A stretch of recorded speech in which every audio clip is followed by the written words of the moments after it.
Story की starting year 2020 से होती है और हम सॉन्ग रैन को देखते हैं जाओ यान के साथ इंटीमेट होते हुए, क्योंकि उसकी माँ क्यों बनना चाहती है।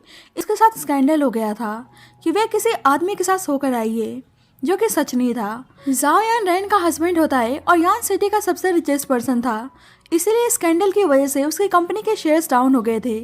रैन उसको समझाने की कोशिश करती है कि उसके और उस आदमी के बीच में ऐसा कुछ नहीं था, लेकिन यान उल्टा उस पर गुस्सा करने लगता है। फिर भी एक क्लीनर का काम करने के लिए तैयार हो जाती है, क्योंकि उसको कैसे भी करके यान के क्लोज जाना था।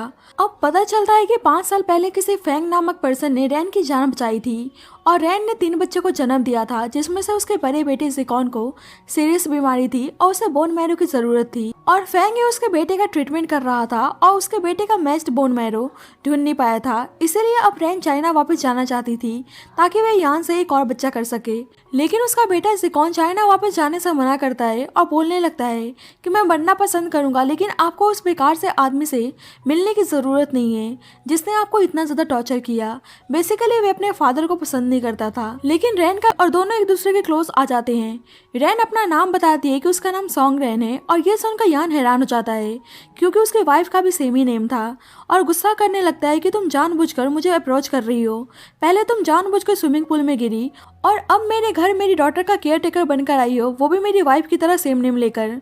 जल्दी मोमो आती है और कहने लगती है कि आप आंट को हर्ट मत करो और डॉक्टर को बुलाने जाते जाते मोमो यान से कहने लगती है कि डैड आप अब से आंट को बुली मत करना, नहीं तो मैं यहाँ से भाग जाऊंगी। अब यान रैन के बारे में प्रॉपर इन्वेस्टिगेशन करने को बोलता है कि कहीं वही तो उसकी वाइफ नहीं है या उसकी वाइफ के साथ कोई रिलेशनशिप तो नहीं है। अब रैन चली गई थी, इसलिए मोमो यान से कहने लगती है कि आंट उदास कभी भी किचन में नहीं गया था, लेकिन वे मोमो के कहने पर कुक करने के लिए तैयार हो जाता है। और ये चीज देखकर रैन हैरान थी कि यान मोमो के लिए कुक कर रहा है और उसको लगता है कि वे अभी अच्छा बनने का नाटक कर रहा है। जल्दी जीजी आता है और रैन गुस्सा करने लगती थी। अब यान उससे पूछने लगता है कि वह उसकी वाइफ को इमिटेट क्यों कर रही है, आखिरकार उसका क्या इंटेंशन है। रैन गुस्से में बोलने लगती है कि मैं आपकी वाइफ को बहुत ज़्यादा पसंद करती हूँ, इसीलिए मैं उनको इमिटेट कर रही हूँ, और मैं आपको एडमायर करती हूँ, इसीलिए आपको प्लीज करने के लिए आपकी वाइफ की तरह बनने की कोशिश कर रही हूँ। यान बोलता है कि अगर मैं तुम्हारा टारगेट हूँ तो इस चीज को जल्दी से गिव अप कर दो, लेकिन रैन कहने लगती है कि आप अपनी वाइफ को पसंद नहीं करते हैं, इसलिए चाहे मैं आपकी वाइफ को कितनी इमिटेट क्यों ना कर लूँ, मैं आपको प्लीज नहीं कर पाऊंगी। और कहती है कि शायद मुझे टैंक को इमिटेट करना चाहिए, क्योंकि आप उसके ब्रदर इन लॉ से फियांसे बन चुके हैं, तो लगता है कि शायद आप टैंक से कुछ ज़्यादा ही प्यार करते हैं। लेकिन यान कहता है कि मैंने टैंक से इसीलिए एंगेजमेंट किया था क्योंकि ये मेरी वाइफ की लास्ट विश थी। और रैन कहने लगती है कि फिर तो आपकी वाइफ कुछ ज़्यादा ही महान है कि अपने मरने के बाद अपने हस्बैंड को किसी और औरत के साथ शेयर करने को हायर कर दो। लेकिन यान कहता है कि मोमो उसके साथ बहुत ही हैप्पी दिखती है, लेकिन टैंक कहने लगती है कि वह मेरी सिस्टर की डॉटर है और मैं उसका ख्याल रखूंगी। यान बोलता है कि तुम कैसे ख्याल रखोगी, मोमो को थप्पड़ मार के, और टैंक का नाटक शुरू हो जाता है कि तुम मुझे मिसअंडरस्टूड कर रहे हो, और कहती है कि उस मेड का बैड इंटेंशन है। लेकिन यान कहता है कि पहले तुम्हारे भी तो मुझको लेकर बैड इंटेंशन थे, और टैंक वहाँ से चली जाती है। सेक्रेटरी सॉन्ग रैन की पूरी डिटेल्स लेकर आता है और बताता है कि मिस रैन अब्रॉड में रहती थी और वे एक फेमस ज्वेलरी डिजाइनर हैं, लेकिन सेक्रेटरी को समझ में नहीं आ रहा था कि वे एक डिजाइनर है तो वे एक मेड की जॉब क्यों कर रही हैं। और यान समझ जाता है कि रैन उसे पैसों के लिए अप्रोच नहीं कर रही है, बल्कि उसका कुछ और ही पर्पस है। जब यान घर आता है तो मोमो बहुत ज़्यादा उदास थी कि वे टैंक से शादी क्यों कर रहे हैं, और कहने लगती है कि क्या आप मॉम से प्यार नहीं करते हैं, क्योंकि इस घर में यान और रैन की कोई भी फोटोज़ नहीं थी। इसीलिए यान कहता है कि कल मैं तुम्हें मेरी और तुम्हारी मॉम की फ़ोटोज़ दिखाऊंगा, और ये सुनकर मोमो बहुत ज़्यादा हैप्पी हो जाती है। अब रात में रैन स्टडी रूम में आती है और एल्बम देखती है जिसमें उसकी ओल्ड फोटोज़ थी, और थोड़ी देर बाद यान आता है और उसको लगता है कि इतनी रात में यहाँ आकर वे फिर से उसको सड्यूस करने की कोशिश कर रही है, इसलिए उसके पास जाकर पूछने लगता है कि वे यहाँ पे क्या कर रही है, और रैन घबरा के उसके ऊपर ही गिर जाती है और दोनों का किस हो जाता है। अब दोनों एक दूसरे के काफ़ी क्लोज थे और इसके बाद सिचुएशन थोड़ा सा ऑकवर्ड हो जाता है। रैन कहती है कि मोमो आपकी और आपकी वाइफ की फोटोज़ देखना चाहती थी, इसलिए मैं एल्बम ढूंढने के लिए आई थी। यान उस एल्बम को देखकर बोलने लगता है कि मुझे याद नहीं था कि एल्बम स्टडी रूम में है। रैन कहने लगती है कि हाँ, आपकी वाइफ के गुजरे हुए काफी समय हो चुके हैं, इसलिए नॉर्मल है कि आपको याद नहीं होगा। रैन एल्बम मांगती है, लेकिन यान कहने लगता है कि वे खुद ही इस एल्बम को मोमो को दिखाएगा। रैन के जाने के बाद यान रैन की फोटोज को देखकर कहने लगता है कि ये लड़की तुम्हें इमिटेट करने की कोशिश कर रही है, लेकिन इससे मुझे सेम तुम्हारी तरह ही फीलिंग्स आ रही है, और किस के बारे में सोचने लगता है। और फिर वह खुद को यह कह के रोकता है कि वह बस अपनी वाइफ रैन से ही प्यार करता है। नेक्स्ट मॉर्निंग यान मोमो को एल्बम दिखाता है और मोमो कहने लगती है कि मॉम इसमें बहुत ही सुंदर दिख रही हैं। यान पूछने लगता है कि अब तुम्हारी मॉम और हमेशा अपने फेस को कवर करके रखती हैं, और यान से पूछने लगती है कि अब मेरी मॉम खराब दिखती हैं तो क्या वे अभी भी उनको ढूंढ कर लाएंगे। यान कहता है कि चाहे वे कैसे ही क्यों ना दिखती हो, वे मेरी वाइफ है, और कहने लगता है कि क्या तुम्हारी मॉम ने तुम्हें मेरे पास अपनी अपीयरेंस की वजह से भेजा है। मोमो कहती है कि मॉम हमको देखना नहीं चाहती हैं, और यान बोलता है कि जब भी तुम्हारी मॉम से तुम्हारा कांटेक्ट हो तो बोलना कि डैडी को उनसे कुछ इंपॉर्टेंट बात करनी है। अब टैंग देखती है कि पूरे घर में यान और रैन की फोटोज लगी हुई हैं, इसलिए उनको तोड़ने लगती है और कभी भी नहीं बन सकती हो। और सर्वेंट से टैंग के बारे में मोमो बोलती है कि अगर तुम इस घर की मालकिन हो तो तुम्हारी इस घर में एक भी फोटोज क्यों नहीं है। और ये सुनकर टैंग को बहुत ही गुस्सा आ रहा होता है, और जब भी वहाँ पे रैन आती है और मोमो को अब यान ग्रैंड माँ से मिलने के लिए आता है, और टैंग ने ऑलरेडी उनको रैन को लेकर भड़का दिया था, इसीलिए ग्रैंड माँ गुस्सा करने लगती हैं और रैन को फायर करने को बोलती हैं। लेकिन यान कहने लगता है होने वाली है तो वह किसी और लड़की को घर पे क्यों रख रहा है। लेकिन यान कहता है कि मैंने टैंग से अपने एंगेजमेंट को तोड़ दिया है, और ये सुनकर ग्रैंड माँ को बहुत ही गुस्सा आता है और वे रैन को फायर करने को बोलती हैं और टैंग से शादी करने के लिए फोर्स करती हैं। अब ग्रैंड माँ के जाने के बाद टैंग यान के सामने इनोसेंट बनने का नाटक करने लगती है कि मैंने ग्रैंड माँ को समझाया था लेकिन वे समझ नहीं रही हैं। लेकिन यान को पता था कि ग्रैंड माँ को ये सब कुछ टैंग नहीं बताया है, और बोलता है कि बस मैं ग्रैंड माँ के बर्थडे के दिन के लिए रुका हुआ था कि मैं एंगेजमेंट को तोड़ दूंगा, लेकिन अभी सही वक्त है। टैंग कहने लगती है कि अगर वे अभी एंगेजमेंट ब्रेक करने का अनाउंसमेंट करेगा तो सभी को लगेगा कि वे उस मेड के लिए सब कुछ कर रहा है। लेकिन यान कहता है कि मुझे कोई फर्क नहीं पड़ता है कि दूसरे मेरे बारे में क्या सोचते हैं। इसीलिए टैंग कहने लगती है कि मेरी सिस्टर का क्या होगा, इससे वे तुमको मिसअंडरस्टूड कर लेंगी, और बोलती है कि अगर मेरी सिस्टर वापस आ गई तो तुम उनको क्या जवाब दोगे, क्योंकि उनका लास्ट विश यही था कि तुम मेरा लाइफ टाइम ध्यान रखोगे। थोड़ी देर बाद पता चलता है कि टैंग ने जिस ऑनलाइन ट्रोलिंग कंपनी को यान और रैन की फोटोज को और वीडियोस को हाइप करने के लिए पे किया था, उसे ज़िकॉन ने हैक कर लिया था। और जेजे इस बारे में रैन को कॉल करके बताता है कि ज़िकॉन ब्रदर ने उस ट्रोल कंपनी को हैक कर लिया है, और टैंग अभी भी वीडियोस को हाइप करने के लिए पे कर रही है।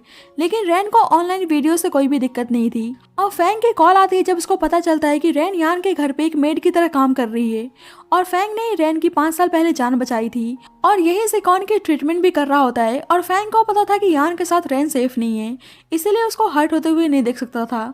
रैन को बस अपने रिवेंज लेना था, इसलिए वे कहती है कि वे अकेले ही इस सिचुएशन को हैंडल कर लेगी, और ज़िकॉन के कंडीशन के बारे में पूछती है। और फैंग बताता है कि ज़िकॉन ठीक है और उसे हैकर बनने का एडिक्शन लगा हुआ है, इसलिए हमेशा कंप्यूटर में लगा रहता है। दूसरी साइड सेक्रेटरी बताता है कि वे फोटोज को डिलीट करने की कोशिश कर रहे हैं, आने की कोशिश करता है, और ये हैकर उसका बेटा नाकामयाब हो जाता है। और इसके बाद यान को पता चल जाता है कि ये सारा काम टैंग का ही था। इधर टैंग बहुत ज्यादा हैप्पी थी क्योंकि ऑनलाइन सब रैन की बुराई कर रहे होते हैं कि वह किसी और के फियांसे को चुराने की कोशिश कर रही है। जल्द ही टैंग के घर यान आता है और उसने रैन को भी बुलवाया था, और रैन देखती है कि टैंग अभी भी उसी अपार्टमेंट में रहती है जिसे खुद रैन ने 6 साल पहले उसको गिफ्ट किया था।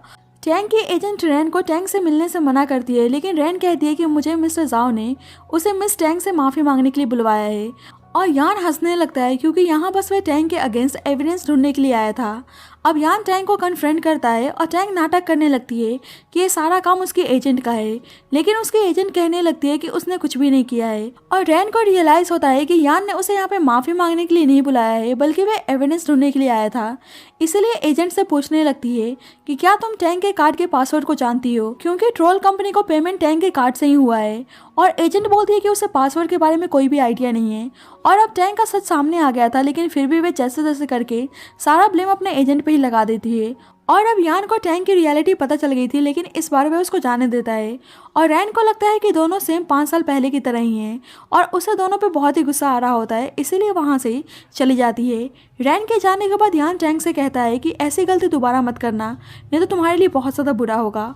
अब रैन का मूड बहुत ज़्यादा खराब था, और इस चीज़ को मोमो नोटिस करती है, और उसे पता था कि ज़िकॉन ने उस वीडियो को हाइप किया था, इसलिए अपने ब्रदर को मैसेज करती है कि मॉम बहुत ही अनहैप्पी हैं।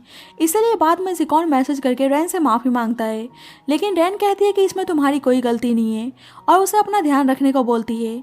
ज़िकॉन कहने लगता है कि अगर आप वहाँ पे अनकंफर्टेबल फील कर रही हैं तो आप वापस आ जाइए, क्योंकि मुझको पता है कि मैं ठीक नहीं हो सकता हूँ। लेकिन रैन को कैसे भी करके ज़िकॉन को ठीक करना था। बाद में रैन नीचे आती है और देखती है कि यान ड्रिंक और स्मोक कर रहा है, और यान नोटिस करता है कि रैन रो रही थी। यान अपने लिए पानी मंगवाता है और रैन लेकर आती है। यान पूछने लगता है कि वे रो क्यों रही थी, और रैन बोलने लगती है कि बस मेरा रोने का मन कर रहा था और अगर आपको मेरे लिए और इंस्ट्रक्शन नहीं है तो मैं ऊपर जा रही हूँ। लेकिन यान तो नशे में था और उसे अपने क्लोज खींच लेता है और उसके साथ इंटीमेट होने लगता है। रैन उसको रोकती है और बोलती है कि आप होश में आ जाओ, लेकिन यान कहने लगता है कि मुझे पता है कि तुम्हें टैंक की वजह से बुरा लगा है और उसके साथ इंटीमेट होने लगता है। रैन को याद आता है कि उसे बोन मैरो की ज़रूरत है और उसे यान से प्रेग्नेंट होना है, इसलिए वह यान को किस करती है और यान उसे उठा के बेडरूम में लेकर जाता है और दोनों एक दूसरे के साथ इंटीमेट होते हैं। अब रैन बहुत ज़्यादा उदास थी और यान बोस किया गया है और लोग मुझे मिस्ट्रेस बोल रहे हैं, तो क्या मैं बुरा फील भी नहीं कर सकती हूँ। यान कहता है कि मेरी वाइफ सॉन्ग रैन मेरे लिए बहुत ज़्यादा इंपॉर्टेंट थी और रैन कहने लगती है कि अगर वह इतनी इंपॉर्टेंट थी तो तुम टैंक से शादी क्यों कर रहे हो। यान बताता है कि उसकी वाइफ लेटर छोड़कर गई थी जिसमें उसने लिखा था कि तुमको टैंक से शादी करनी है और उसका लाइफ टाइम ख्याल रखना है। लेकिन रैन कहने लगती है कि मुझको नहीं लगता है, क्योंकि कोई भी नॉर्मल लड़की ये नहीं चाहेगी कि उसका हस्बैंड उसकी वाइफ से शादी कर ले और ऊपर से बच्चा भी। यान कहने लगता है कि मैंने तुम्हें पहले ही बता दिया था कि मैंने कभी भी टैंक को टच नहीं किया और बस मोमो ही मेरी डॉटर है। रैन कहती है कि जब आपका बच्चा नहीं है तो आपको टैंक से शादी नहीं करनी चाहिए और बोलती है कि अगर आप अपनी वाइफ से इतना ही प्यार करते हैं तो आपको मेरे साथ नहीं सोना चाहिए था। लेकिन यान को खुद ही समझ में नहीं आ रहा था कि वह रैन को देखता है तो वह खुद को कंट्रोल क्यों नहीं कर पाता है। अभी भी रैन यान के बारे में ही सोच रही थी और उसको पता था कि पास में यान ने उसके साथ क्या किया है, इसलिए उसे इतनी इजली माफ नहीं करने वाली थी। थोड़ी देर बाद यान का सेक्रेटरी यान के लिए हैंगओवर सूप बनाने को बोलता है, क्योंकि इस टाइम कोई भी मेड घर पर नहीं थी और यान की इंपॉर्टेंट मीटिंग थी। अब रैन सूप बना के यान के लिए ले जाती है और बहुत ज्यादा गुस्से में थी, इसलिए बोलने लगती है कि क्या आप फिर से मेरे साथ सोना चाहते हैं, और यान उसे ऐसे बात करने से मना करता है और बोलता है कि मत भूलो कि तुम बस एक सर्वेंट हो। रैन कहने लगती है कि सही कहा, टैंक इस घर की मालकिन है और उसे बहुत कुछ सुनाकर वहां से चली जाती है। यान को गुस्सा आता है कि वह ऐसे बात कैसे कर सकती है और जब वह सूप को पीता है तो उसको रियलाइज होता है कि रैन ने सेम उसकी वाइफ की तरह ही सूप बनाया है, इसलिए गुस्से में पूछने लगता है कि उसे ऐसा सूप बनाना किसने सिखाया है और रैन कहती है कि मैंने अपने आप ही सीखा है। लेकिन यान कहता है कि ऐसा हो ही नहीं सकता है, क्योंकि तुम बार बार मेरी वाइफ का जिक्र करती हो जैसे तुम उसको बहुत अच्छी तरह से जानती हो, और पूछने लगता है कि तुम्हारा मेरी वाइफ के साथ क्या रिलेशन है। रैन कहने लगती है कि मैंने ये सूप ऑनलाइन देखकर बनाना सीखा है और यान बोलने लगता है कि मैं तो भूल ही गया था कि तुम बस मेरी वाइफ को इमिटेट करती हो, इसलिए जो भी तुम्हारे बेकार से थॉट्स हैं उसे अपने दिमाग से निकाल दो। काम में भी यान का मन नहीं लग रहा था, इसलिए सेक्रेटरी से बोलकर वे रैन को उसके लिए कॉफी लाने को बोलता है। अब रैन उसको कॉफी देने के लिए आती है और यान कहने लगता है कि मैं थक चुका हूँ और मसाज देने को बोलता है। रैन बोलती है कि मैं मोमो की केयर टेकर हूँ, आपकी सर्वेंट नहीं, और वैसे भी मैंने आपके लिए टी और कॉफी बना दिया है जो मुझे बनाने नहीं चाहिए थी, और उसको सुनाकर चली जाती है, जिससे यान कहने लगता है कि तुम ये सब नाटक इसलिए कर रही हो ताकि तुम मेरे साथ दोबारा सो सको। रैन कहती है कि आपको खुद को लेकर कुछ ज्यादा ही कॉन्फिडेंट है। यान बोलता है कि तुम हर तरह से मेरी वाइफ को इमिटेट करने की कोशिश कर रही हो और जानबूझकर मेरी डॉटर को प्लीज कर रही हो और मेरी फियांसे और मुझे अलग करना चाहती हो, तो मैं इसको क्या समझूं। रैन कहती है कि अगर आप अपनी फियांसी को इतना ही पसंद करते हैं तो आप मेरे साथ अफेयर क्यों चलाना चाहते हैं, या आपको मेरे साथ अफेयर चलाने में इंजॉयमेंट मिलती है। यान उसको ये सब बोलने से मना करता है और जब भी मोमो आती है और रैन मोमो को सुलाने के लिए चली जाती है। अब यान सेक्रेटरी को कॉल करके कंपनी बुलाता है और सोच रहा होता है कि वह रैन के लिए फील क्यों कर रहा है और उसे इतना गुस्सा क्यों आया जब वह किसी और के साथ कॉल पे बात कर रही थी, और अभी भी वह रैन के बारे में पता लगाने में लगा हुआ था। अब टैंक ग्रैंड माँ से मिलने के लिए आती है, उन्हें एक नेकलेस गिफ्ट करती है और कहती है कि नेकलेस बहुत ज्यादा एक्सपेंसिव है और उसने बहुत ज्यादा एफर्ट लगा के इसको बाय किया है, और कहने लगती है कि मैं इसे आपकी बर्थडे पर देना चाहती थी लेकिन ऐसा हो नहीं सकता है क्योंकि यान मुझसे एंगेजमेंट तोड़ने वाला है। और ग्रैंड माँ गुस्सा करने लगती है कि यान शादी को मजाक समझता है और कहने लगती है कि वह ऐसा कभी नहीं होने देंगी, उसकी शादी यान से ही होगी और वे खुद ही सिचुएशन को हैंडल करेंगी। और ये सुनकर टैंक बहुत ही हैप्पी थी। टैंक के जाने के बाद मेड पूछती है कि आप तो टैंक को नापसंद करती थी। ग्रैंड माँ बोलती है कि मैं नापसंद तो करती थी लेकिन टैंक उस मेड से तो अच्छी ही है। अब ग्रैंड माँ के बुलाने पर रैन उनसे मिलने के लिए आती है और उसे पैसे ऑफर करती है ताकि वे यान की लाइफ से दूर चली जाए। रैन सोच रही होती है कि इतने साल गुजर गए लेकिन ग्रैंड माँ के रूड बिहेवियर में जरा सा भी फर्क नहीं पड़ा है। रैन उनके नेकलेस को नोटिस करती है और ग्रैंड माँ बोलने लगती है कि ये नेकलेस वर्ल्ड में एक ही है और मेरी ग्रैंड डॉटर इन लॉ ने गिफ्ट किया है और उसने बहुत ही एफर्ट्स लगा के इस नेकलेस को बाय किया है, और बोलने लगती है कि तुम बस एक सर्वेंट बनने के लायक हो और तुम ऐसे नेकलेस के आसपास भी नहीं भटक सकती हो, इसलिए मेरी ग्रैंड डॉटर इन लॉ बनने का ख्याल अपने दिमाग से निकाल दो, और उसे पैसे लेकर जाने को बोलती हैं। रैन कहती है कि जो आपने नेकलेस पहना है वो फेक है, लेकिन ग्रैंड माँ को पूरा यकीन था कि टैंग उनको फेक नेकलेस नहीं दे सकती है, इसलिए वे रैन को ही सुनाकर चली जाती हैं। अब रैन घर आती है तो मोमो उसको देखकर बहुत ज्यादा हैप्पी थी। इसके बाद रैन उस चेक को यान को देती है और कहती है कि जाओ फैमिली को मेरी कीमत 1 मिलियन की लगती है, तो आपको मेरी सैलरी को बढ़ा देनी चाहिए। यान कहता है कि तुम इस चेक को मेरे पास अपनी सैलरी बढ़ाने के लिए लाई हो। रैन कहती है कि ऑफकोर्स मेरे जैसी मेड के लिए 1 मिलियन बहुत ज्यादा है और मैं इतना डिजर्व नहीं करती हूँ। यान कहता है कि तुम उस पैसे को एक्सेप्ट इसलिए नहीं कर रही हो क्योंकि तुम डिजर्व नहीं करती हो, बल्कि इसीलिए क्योंकि तुम मुझे छोड़कर जाना नहीं चाहती हो। रैन कहती है कि आप मेरे टारगेट नहीं हो। यान कहता है कि मैं तुम्हारा टारगेट नहीं हूँ, इसका मतलब ये नहीं है कि तुम्हें मुझे लेकर कुछ थॉट्स नहीं है। और यान कहने लगता है कि तुम इतना ब्लश क्यों कर रही हो। रैन कहती है कि आप मुझे मिसअंडरस्टूड कर रहे हैं और आपने मेरे बारे में इन्वेस्टिगेशन किया ही है। अब्रॉड में मेरी सैलरी 10 मिलियन है, तो मुझे इस 1 मिलियन से कोई फर्क नहीं पड़ता है। यान पूछता है कि तुम्हारा पर्पस क्या है। रैन कहती है कि सही टाइम आने पर खुद ही पता चल जाएगा, और जाते जाते बोलती है कि मैंने कभी भी मोमो को हर्ट नहीं किया है और ना ही आपकी वाइफ को इमिटेट। अब यान घर पे ही अपनी सारी फाइल्स मंगवाता है और सेक्रेटरी यान के शर्ट पे रैन की लिपस्टिक नोटिस करता है और कहता है कि हमें मोमो के लिए एक नई केयर टेकर को हायर करना चाहिए क्योंकि रैन का यहाँ पे रहना ठीक नहीं है। यान कहता है कि अभी हम रैन को फायर नहीं कर सकते हैं क्योंकि मोमो रैन के बिना नहीं रह पाती है, लेकिन सेक्रेटरी बोलने लगता है कि मोमो ही ऐसी नहीं है जो रैन के बिना नहीं रह सकती है। बेसिकली वो यान की तरफ इशारा कर रहा होता है, इसलिए बोलता है कि आपकी वाइफ कभी भी वापस आ सकती हैं क्योंकि वे जिंदा हैं। यान कहने लगता है कि तुम मुझे सिखाओगे कि मुझे क्या करना चाहिए। और यान ने डेस्कटॉप पे रैन की फोटो लगाई हुई होती है और बोलने लगता है कि तुम हमारी डॉटर को छोड़कर खुद गायब हो गई हो। यान ग्रैंड माँ के पास आता है और उनको चेक देता है और ग्रैंड माँ बोलने लगती है कि वे सब कुछ उसी की खुशी के लिए कर रही हैं, वे मेड उसके लिए सही नहीं है। लेकिन फिर भी यान एंगेजमेंट को तोड़ने की बात कर रहा होता है और ग्रैंड माँ गुस्सा करने लगती है कि पहले तुमने सॉन्ग डैंस से शादी की और उसी की विश थी कि तुम उसके सिस्टर टैंक से शादी करो, लेकिन अब तुम क्या चाहते हो। और बोलती है कि मुझे मेरा ग्रेट ग्रैंडसन चाहिए, तो इसमें क्या बुराई है। यान कहने लगता है कि बस आपको अपना ग्रेट ग्रैंडसन चाहिए, इसलिए आप मुझे टैंक के साथ शादी करने को बोल रही हैं। इसलिए कहता है कि वे जल्दी टैंक से एंगेजमेंट को तोड़ देगा। अब दोबारा से टैंक ग्रैंड माँ से मिलने के लिए आती है और ग्रैंड माँ बोलने लगती है कि उन्होंने यान से बात की लेकिन वह जिद पे अड़ा हुआ है। अब टैंक दोबारा से उनको इम्प्रेस करने के लिए नेकलेस देती है और बताती है कि ये मास्टर ए का डिज़ाइन किया हुआ नेकलेस है। और ग्रैंड माँ मजाक मजाक में कहने लगती है कि कहीं ये फेक नेकलेस तो नहीं है, लेकिन टैंक कहने लगती है कि आप कैसी बात कर रही हैं, मैं इसे ऑक्शन से लेकर आई हूँ और ये बहुत ही ज़्यादा एक्सपेंसिव है। और बाद में टैंक अपने एजेंट को कॉल करके बताती है कि ग्रैंड माँ को शक हो गया है कि वे फेक नेकलेस है, इसलिए वे रियल नेकलेस को लाने को बोलती है। लेकिन एजेंट कहती है कि मास्टर ए का डिज़ाइन नेकलेस बहुत ज़्यादा एक्सपेंसिव होता है और इसके लिए उन्हें दोनों घर को सेल करना पड़ेगा। और कहती है कि वह ओरिजिनल डिजाइन चैन मेडिकल ग्रुप के सेकंड सन फैंग के पास है और वह इस मामले में उनसे बात करेगी। अब फैंग रैन को कॉल करके बताता है कि जब वह स्टार नेकलेस छोड़कर गई है उसको कोई बाय करना चाहता है और वह खुद को जाओ यान की वाइफ बता रही है और रैन समझ जाती है कि वह टैंग है। फैंग कहता है कि वह बस उस नेकलेस की 2 मिलियन देने की बात कर रही है और रैन टैंग को उस नेकलेस का रॉ मटेरियल भेजने को बोलती है और अपने पास रियल नेकलेस को भिजवाने को कहती है।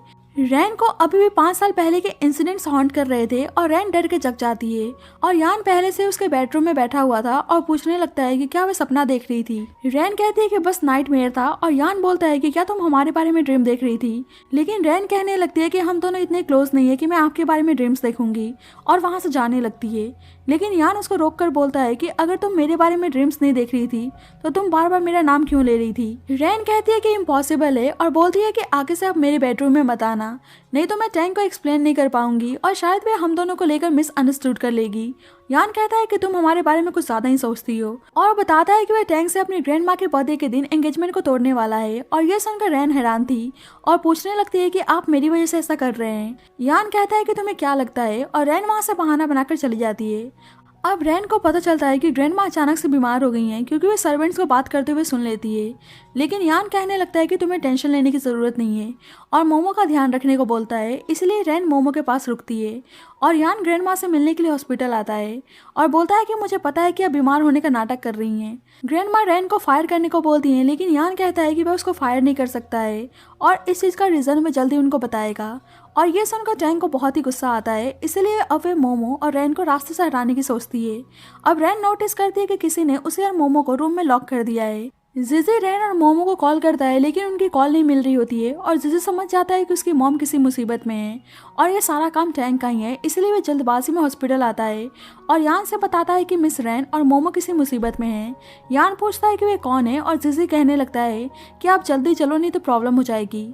टैंक बीच में बोलती है तो जिजी उस पर गुस्सा करने लगता है और यान को अपने साथ चलने को बोलता है। यहाँ उनके रूम में आग लगा दिए होते हैं और दोनों की हालत बहुत ज्यादा खराब होने लगती है।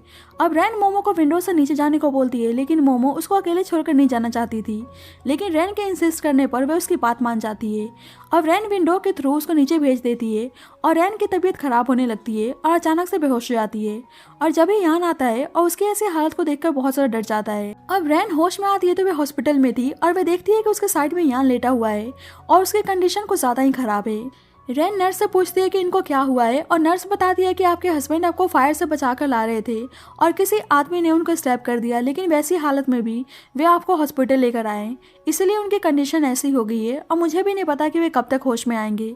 और ये सुनकर रैन सोचने लगती है कि यान ने उसकी जान क्यों बचाई। अब रैन ठीक थी इसलिए उसे किसी और वार्ड में शिफ्ट करने के लिए ले जाया जाता है और रैन यान से कहने लगती है कि अगर तुम अभी होश में नहीं आए तो तुम अपनी वाइफ को कभी भी नहीं देख पाओगे। कुछ देर बाद यान होश में आता है और रैन को वहाँ पे ना पाकर वे डॉक्टर्स पे गुस्सा करने लगता है कि रैन कहाँ है। नर्स आके बताती है कि मिस्टर जाओ होश में आ गए हैं और रैन उसको देखने के लिए जाती है। यान कहने लगता है कि अभी जो तुमने कहा था क्या वे सच है और अपनी वाइफ के बारे में पूछने लगता है कि वे कहाँ हैं। रैन कहती है कि बस मैंने आपको उठाने के लिए झूठ बोला था और यान उस पर गुस्सा करने लगता है और बोलता है कि मुझे पता है कि तुम सॉन्ग रैन के बारे में जानती हो, लेकिन अभी भी रैन कहती है कि उसे उनकी वाइफ के बारे में कुछ भी नहीं पता है। यान कहने लगता है कि मैं किसी को भी अलाउ नहीं करूंगा कि कोई भी मेरी वाइफ के नाम पर जोक बनाए या मेरी वाइफ के नाम पर मुझको डराने की कोशिश करे। रैन कहती है कि तुम किसी और को अपनी वाइफ को हर्ट करते हुए नहीं देख सकते हो, लेकिन तुम उसको हर्ट कर सकते हो, और कहती है कि तुमने सॉन्ग रैन को बहुत ज्यादा हर्ट किया है इसलिए उसने मोमो को तुम्हारे पास भेजा है, लेकिन वह खुद नहीं आई। और ये सुनकर अचानक से यान की तबीयत खराब होने लगती है और डॉक्टर उसको चेक करने के लिए आता है। नर्स बोलती है कि शायद मिस्टर जाओ अपनी वाइफ से कुछ ज्यादा ही प्यार करते हैं। रैन पूछती है कि जब वे बेहोश थे तो क्या कोई उससे मिलने के लिए आया था, और नर्स बताती है कि एक छोटा सा बच्चा आया था और एक छोटी सी बच्ची अपनी ग्रेट ग्रैंड मदर के साथ आई हुई थी। और जल्द ही मोमो आती है और अब मोमो का ध्यान ग्रैंड माँ रख रही थी और वे रैन को थैंक यू बोलती है कि उसने मोमो की जान बचाई, लेकिन कहती है कि वे बहुत ज्यादा वीक दिख रही है इसलिए उसको जॉब को छोड़ने को बोलती हैं। लेकिन मोमो कहने लगती है कि मैं आंट के साथ ही रहूंगी। और ग्रैंड माँ मोमो को यहाँ से ले जाने को बोलती हैं, लेकिन वे जा नहीं रही होती है, लेकिन रैन के बोलने पर वे चली जाती है। ग्रैंड माँ कहती है कि मोमो तुम्हारी कुछ ज्यादा ही केयर करती है और उसे यान से दूर रहने को बोलती हैं, लेकिन रैन कहती है कि बस मैं मोमो को पसंद करती हूँ और मेरे यान से कोई लेना देना नहीं है, और कहती है कि अगर आप चाहती हैं तो मैं चली जाऊंगी। और ग्रैंड माँ के नेकलेस को देखती है और पूछने लगती है, और ग्रैंड माँ टैंक की तारीफ करने लगती है कि उसने इस नेकलेस को गिफ्ट किया है, और बताती हैं कि बर्थडे वाले दिन टैंक उन्हें मास्टर ए के डिजाइन किए गए नेकलेस को देने वाली है। और अब रैन ने सोच लिया था कि वे पास्ट का सारा रिवेंज टैंक से लेने वाली है। बाहर से रैन यान को देख रही होती है और यान उसे अंदर बुलाने को कहता है। यान बोलता है कि तुम मुझे बाहर से देख रही थी। रैन कहने लगती है कि आप हैंडसम ही इतने हैं कि मैं खुद को कंट्रोल नहीं कर पाती हूँ। यान कहता है कि तुमने ग्रैंड माँ को बोला है कि तुम घर छोड़कर जाने वाली हो, क्या तुम्हारा मेरे साथ रहने का पर्पस पूरा हो गया है? लेकिन रैन कहने लगती है कि अभी कंप्लीट तो नहीं हुआ है और वैसे भी आप चाहते थे कि मैं चली जाऊँ, इसलिए ग्रैंड माँ के बर्थडे के बाद मैं चली जाऊंगी। यान बोलता है कि तुम्हें कोई फर्क नहीं पड़ता है। रैन कहती है कि बस मैं मोमो के बिना नहीं रह सकती। यान कहता है कि बस मोमो। रैन कहती है कि हाँ बस मोमो, और कौन हो सकता है, और बोलती है कि आप बहुत ही टाइम से कोमा में थे इसलिए आप आराम कीजिए, और उसे टॉन्ट मार के वहाँ से चली जाती है। अब यान सेक्रेटरी से टैंक पे नजर रखने को बोलता है क्योंकि वह मोमो को प्रोटेक्ट करना चाहता था। थोड़ी देर बाद सेक्रेटरी रैन को आकर बताता है कि कल ग्रैंड माँ का बर्थडे है, इसलिए मोमो को कल के लिए सही से रेडी करने को बोलता है, क्योंकि पार्टी में अनाउंसमेंट होने वाला था कि मोमो मिस्टर जाओ की डॉटर है, और कहता है कि अगर वे इस घर में रह के मोमो का ध्यान रखना चाहती हैं तो वे इस बारे में मिस्टर जाओ से बात कर सकती हैं। मिस्टर जाओ उनका स्टडी रूम में वेट कर रहे हैं, लेकिन रैन कहती है कि मुझे नींद आ रही है और वे यान से मिलने के लिए नहीं जाती है। अब यान 2 घंटे से रैन का वेट कर रहा था, लेकिन रैन नहीं आई थी, इसलिए यान उसके पास आता है और देखता है कि रैन सो रही है, इसलिए वापस स्टडी रूम में चला जाता है और अपनी और सॉन्ग रैन की फोटो देखने लगता है। और बाद में टैंक आती है और फिर से रैन और उसके बीच में आर्गुमेंट हो जाता है। कुछ देर बाद यान घर आता है और उसके हाथ में एक बॉक्स था और रैन को वो बॉक्स बहुत ही फैमिलियर सा लगता है। यान उस बॉक्स को मोमो के पास लेकर आता है और उस बॉक्स में एक ब्यूटीफुल ड्रेस था, और मोमो ड्रेस को देखकर बहुत ही एक्साइटेड हो जाती है और पूछने लगती है कि वे ड्रेस कहाँ से लाए हैं। यान बताता है कि मैंने और तुम्हारी मॉम ने शादी से पहले ही इमेजिन कर लिया था कि हमारी डॉटर होगी, इसलिए तुम्हारी मॉम ने इस ड्रेस को प्रिपेयर किया था। रैन सोचने लगती है कि वह इस ड्रेस को भूल गई थी, लेकिन यान को ये ड्रेस कैसे याद है। मोमो उस ड्रेस को पहनकर बहुत ही हैप्पी थी और रैन पूछने लगती है कि आप अचानक से इस ड्रेस को लेकर कैसे आ गए। यान कहता है कि मैं सबके सामने मोमो की आइडेंटिटी को रिवील करने वाला हूँ और मैं अपनी वाइफ को दिखाना चाहता हूँ कि मैं उसकी कितनी ज़्यादा केयर करता हूँ और मुझे उससे रिलेटेड सब कुछ याद है और अभी भी मेरे दिल में बस मेरी वाइफ ही है। रैन कहती है कि मोमो को बुरा लगेगा कि आप उसको यूज़ कर रहे हैं, लेकिन यान कहता है कि मेरे को ये ऐसा लग रहा है कि तुम इस वे उसके आइडेंटिटी को जल्दी रिवील करेगा। अब रैन फैंग को कॉल करती है और पूछती है कि क्या वह जाओ फैमिली के पार्टी में आने वाला है और फैंग कहता है कि ऑफ कोर्स उन लोगों को देखना चाहता हूँ जिन्होंने तुमको बुली किया है। यान पूछता है कि क्या कॉल पे उसका बॉयफ्रेंड है और रैन हाँ बोलती है। यान पूछता है कि तुम्हारा बॉयफ्रेंड कब से है और रैन बोलती है कि हमेशा से। और ये सुनकर यान को बहुत ही गुस्सा आता है कि उसका हमेशा से बॉयफ्रेंड था, फिर भी वे इस घर में आकर उसे बार बार सेड्यूस करने की कोशिश कर रही थी। रैन कहती है कि मैंने शुरू में ही बता दिया था कि बस मैं मोमो के लिए आई हूँ और मेरा आपसे कोई भी लेना देना नहीं है। यान कहता है कि मतलब तुमने मुझे कभी पसंद नहीं किया और कभी सीड्यूस नहीं किया। रैन कहती है कि कभी भी मैंने आपको पसंद नहीं किया और ना ही आपको सीड्यूस किया। और ये सुनकर यान उसको जबरदस्ती किस करने लगता है। रैन उसको अलग करती है और यान उसको उठा के बेडरूम में लेकर जाता है। रैन उसको काम होने को बोलती है, लेकिन फिर उसे जिकॉन की याद आती है और वे अभी तक यान से प्रेग्नेंट नहीं हो पाई थी, इसलिए आज वे इस चीज़ का फ़ायदा उठाने को सोचती है। लेकिन यान कहने लगता है कि तुम तो मुझको सीड्यूस नहीं कर रही थी और वहाँ से चला जाता है। लेकिन उसे रैन से सेम अपनी वाइफ की तरह फीलिंग्स आ रही थी और उसको लगता है कि रैन उसी की वाइफ है और सेक्रेटरी से पूछता है कि क्या उसे भी रैन और सॉन्ग सेम लगती हैं। सेक्रेटरी बोलता है कि रैन बिल्कुल मिस सॉन्ग की तरह दिखती हैं, इसीलिए शायद आपको रैन के लिए स्पेशल फीलिंग है। अब ग्रैंड माँ का बर्थडे था और रैन उस पार्टी में आती है और टैंग कहने लगती है कि यान मेरे साथ शादी का अनाउंसमेंट करने वाला है, क्योंकि उसने शुरू से अब तक बस मुझसे ही प्यार किया था, इसीलिए उसने मेरी सिस्टर रैन का एक्सीडेंट करवाया था और इसीलिए अब तुम भी यान को सीड्यूस करने का ख्याल अपने दिमाग से निकाल लो, नहीं तो तुम्हारे साथ भी सेम मेरी सिस्टर जैसा ही हाल होगा। जल्द ही फैंग आता है और बोलता है कि वह उसके लिए जाओ यान से फाइट करने के लिए तैयार है, लेकिन रैन उसे ऐसा करने से मना कर देती है। जल्द ही ग्रैंड माँ अनाउंसमेंट करती है कि यान और टैंग की जल्दी शादी होने वाली है और यान अभी तक पार्टी में नहीं आया था। फैंग कहता है कि यान अपने फादर को एयरपोर्ट पे पिक करने के लिए गया है, लेकिन रैन को अजीब लगती है क्योंकि इतने सालों से यान अपने फादर से कभी नहीं मिला था। फैंग कहता है कि शायद ग्रैंड माँ का बर्थडे है इसलिए वे गया हुआ है और उसके एब्सेंस का फायदा उठा के दोनों उसके मैरिज का अनाउंसमेंट कर रहे हैं। अब रैन मोमो को इन लोगों के बीच में नहीं छोड़ सकती थी, इसलिए अपने आइडेंटिटी को रिवील करने के लिए जाती है, लेकिन फैंग उसको ऐसा करने से मना करता है। जल्द ही यान मोमो के साथ पार्टी में आता है और वे अपने फादर को पिक करने के लिए नहीं गया था और ग्रैंड माँ और टैंग का प्लान फेल हो गया होता है। यान समझ गया था कि उसे यहाँ से जानबूझकर भेजा गया था ताकि उसके एब्सेंस का फायदा उठा के वे शादी का अनाउंसमेंट कर सके और सबके सामने अनाउंस करता है कि उसकी और टैंग की शादी नहीं होने वाली है और सबको बता रही, लेकिन मेरी डॉटर प्रूफ है कि मेरी वाइफ अभी भी अंडरस्टैंडिंग हो गई है, इसलिए वह मुझसे मिलना नहीं चाहती है, लेकिन फिर भी मैं उसका वेट करता रहूंगा। और टैंग से अपने एंगेजमेंट को ब्रेक कर देता है और रैन को समझ में नहीं आ रहा था कि यान ऐसा क्यों कर रहा है। यान सबको बता देता है कि वह टैंग से शादी क्यों कर रहा था और रैन को लगता है कि वह अभी भी झूठ बोल रहा है। यान रैन को फैंग के साथ देखता है और उसे लगता है कि फैंग न था, इसलिए ग्रैंड माँ उसे पुलिस के हवाले करने को बोलती हैं। यान रैन से पूछता है कि क्या वह सॉन्ग रैन है और रैन कहती है कि मैंने टैंग से अपने अकाउंट को सेटल कर लिया है, लेकिन आपके साथ करना साथ इस स्टोरी की एंडिंग होती है। So thank you guys for watching this video. बाकी आपको स्टोरी कैसी लगी please let me know in the comment section and जब तक के लिए bye bye and take care.